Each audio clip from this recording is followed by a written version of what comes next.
now joined by Tennessee head coach Kim Caldwell. He had the best first-year start of any coach in Lady Vols history. I'll let you start with an opening statement.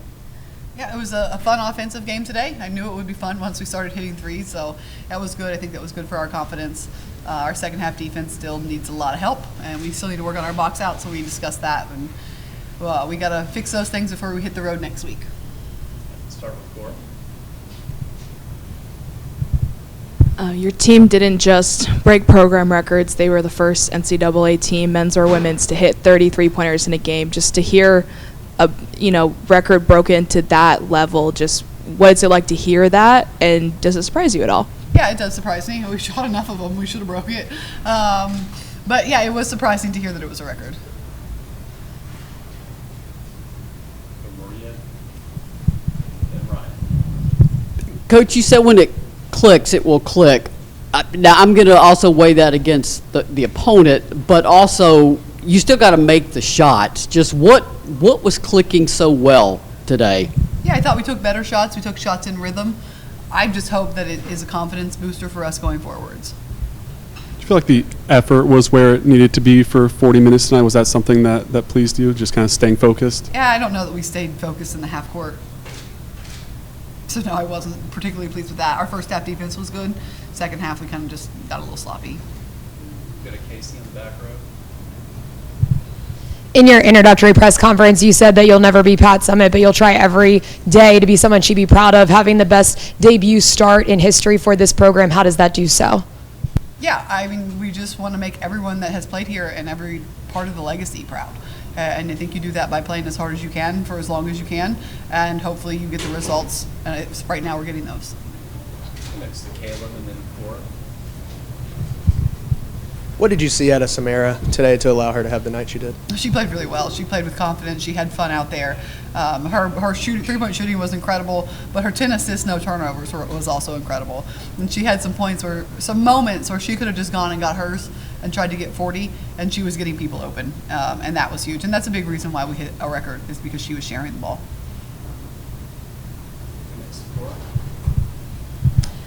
Cora. Z said that when you walk into the locker room after a game, they're not going to get a real excitement out of you until there's a ring.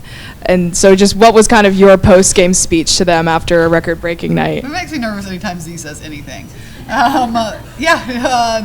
We got the first thing we said was we addressed our half-court defense. We talked about what's bad, and we did talk about what was good, and then we talked about who's next, and we move on. Maria.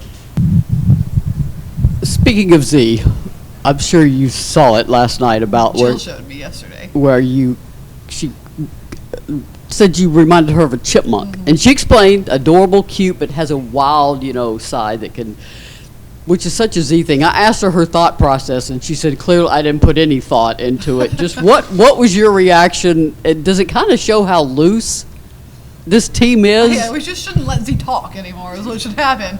No, they're a great group. They're very comfortable. We're comfortable around each other. We love each other. It's definitely a family atmosphere, and they know it's a safe space. And we were watching the clip yesterday after practice and laughing about it. Do you see any similarity? I mean, I guess I didn't know chipmunks are mean like that, but sure. Casey. Samara has talked before how you've encouraged her to take her own shots rather than always to look to pass to someone. What are those conversations you've had with her been like? Yeah, anytime I think she missed two and we told her to just keep shooting, we encouraged her to be in the gym. She had a really good week of practice. I think she shot 2 times today before the game, and so that just says a lot. She earned the right to hit those shots. You mentioned confidence a moment ago. I know Sarah Puckett's been a player that's kind of had a little bit of ups and downs. What does a game like today do for her and her confidence moving forward? I think it's huge, and I hope, again, she's one that can build off of today, and we'll need her. We definitely need her, especially this week. Cora.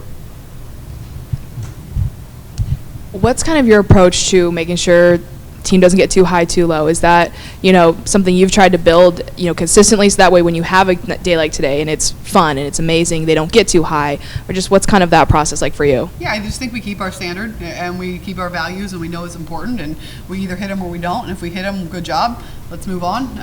So again, half-court defense wasn't where it needs to be. We probably won't watch a lot of the film, but we will definitely watch missed box outs, and then making sure that we're getting ready for our next opponent.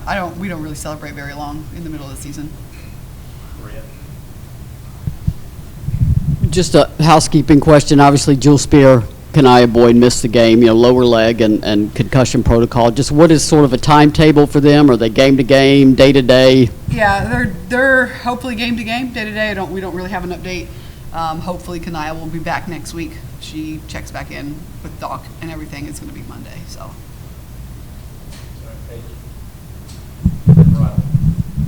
Quickly, I don't think I saw Kaya on the bench, so I don't know if there was a status on her. And then what's like the main thing you can learn from your team, whether tangible or intangible, after a game like today? I think you can always learn from your team. I think that today was just how fun they are to be around. They had a really good time. I think it was huge that they were so excited for everyone else. And it could have been a game where everyone tried to get theirs, and it was a really good team win. And I think that was huge, and there was not a whole lot of selfishness in a game where we could have been selfish. And that says a lot about them. And Kaya is visiting her brother. It was his graduation, so we let her go do that. We missed her, though. We go Riley and Casey. Coach, right there, Destiny, Edie getting some good minutes, some big threes. Kind of, what does that say? I know the girls were really excited before you came in, just seeing them perform on the floor like that. Yeah, we were all excited. They've earned that right. They practice hard every single day, and to have them go in and see success, it's what you want as a coach. Casey and Nicora. There was a moment when Edie went up for the three. She didn't make it. I think it was Talasia gets the rebound. She gives it right back to Edie. That could have just been she was the one who was open, but it kind of seemed like she was saying, like, take another shot. Just how did you feel as a coach in that moment, and did you kind of feel the same thing? Oh, absolutely. The whole bench was screaming at her, shoot it, Edie, shoot it. So she knew she had everyone's support to fire that second one up, and I was glad she did. She had a good game. I know we've mentioned free throw shooting in the past. It's been a little up and down, 58% today. Is that a concern at all to you going forward? A little bit. We have been working on our foul shot, so that is a little bit of a red flag of why we've shot the ball so poorly. So we just need to make sure that when we get back in the arena, we get some more game shots up. Thank you, Coach. Thank you, guys.